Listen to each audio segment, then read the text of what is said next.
नमस्कार, मैं सुवर्णा। न्याय टीवी में आप सभी दर्शकों का स्वागत है। कोर्ट राउंडअप की खबरें अब विस्तार से।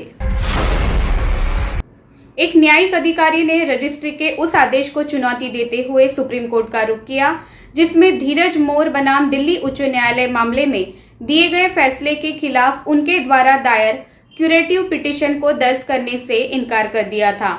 सर्वोच्च न्यायालय की 3 न्यायाधीशों की पीठ ने धीरज मोर मामले में कहा था कि सिविल जज बार कोटा के तहत जिला न्यायाधीशों के पद पर सीधी भर्ती के लिए पात्र नहीं है।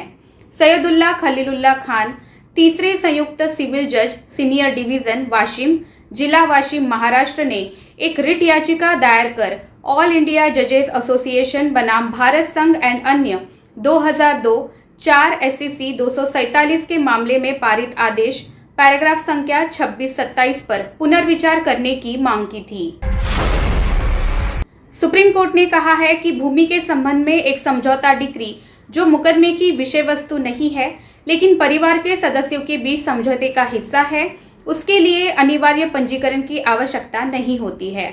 न्यायमूर्ति संजय किशन कौल और न्यायमूर्ति हेमंत गुप्ता की पीठ ने कहा कि भूमि के संबंध में पक्षों के बीच समझौता डिक्री जो मुकदमे की विषय वस्तु नहीं है, वैध और कानूनी समझौता है। इस मामले में उच्च न्यायालय ने इस आधार पर एक मुकदमे को खारिज कर दिया था कि एक भूमि जो समझौते की विषय वस्तु होने के बावजूद मुकदमे की विषय वस्तु नहीं थी और इसलिए डिक्री के पंजीकरण अधिनियम की धारा 17(2)(6) के तहत पंजीकरण की आवश्यकता थी। इसलिए सुप्रीम कोर्ट के समक्ष अपील में मुद्दा ये था, भूमि के संबंध में एक समझौता डिक्री जो वाद की विषय वस्तु नहीं है, लेकिन परिवार के सदस्यों के बीच समझौते का हिस्सा है, क्या उसके लिए पंजीकरण अधिनियम की धारा 17(2)(6) के तहत अनिवार्य पंजीकरण की आवश्यकता है? सुप्रीम कोर्ट ने कहा है कि जमानत देते समय पीड़ितों को मुआवजे का भुगतान करने की शर्त नहीं लगाई जा सकती है। न्यायमूर्ति संजय किशन कौल और न्यायमूर्ति हेमंत गुप्ता की पीठ ने स्पष्ट किया कि हम ये कहने में जल्दबाजी कर सकते हैं कि हम ये नहीं कह रहे हैं कि जमानत देने के लिए कोई मौद्रिक शर्त नहीं लगाई जा सकती है।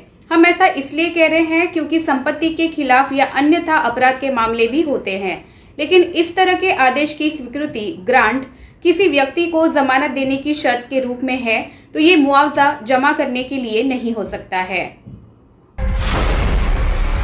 सम्मेलन का आयोजन the American bar association ABA के अंतर्राष्ट्रीय कानून अनुभाग, chartered institute of arbitrators India CIARB और society of Indian law firms SILF द्वारा 12 जुलाई 2021 को किया गया था। इसका शीर्षक नई चुनौतियां और अमेरिका और भारत के बीच साझा हित था। न्यायमूर्ति चंद्रचूड़ ने महामारी के बीच भारतीय जेलों में भीड़भाड़ के खतरे पर चर्चा की। अदालत ने आदेश दिया कि दोषियों को जमानत या पैरोल पर रिहा करने के लिए उच्च स्तरीय समितियों का गठन किया जाए।